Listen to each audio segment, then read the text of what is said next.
તે પીવડાવો છો ને હે એ ફ્રૂટ જ છે. આ જે તમને પીવડાવો છો એ ફ્રૂટનો અભ્યાસ છે અને ફ્રૂટ તો તમે ખાવ છો ફ્રૂટ તો તમે ખાવ છો કેળા ખાવ ચીકુ ખાવ સપોને ખાવ પણ એ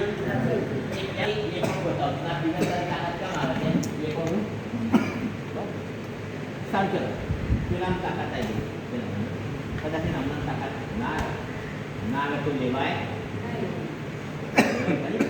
ના લેવાય હમણાં ના તો ના લેવાય પણ જો આવી જાય તો કોઈ પૂછાય અને એક તાકાત કોઈ પણ રાખે ના કદાચ હું તો ડૉક્ટર નથી પણ આ ડૉક્ટર મારું કામ કરે છે જે ડૉક્ટર હતા કે કવની મેળ પડે એને હું હાથો કરું શું કરું એ કપડા તાકાત આવી જાય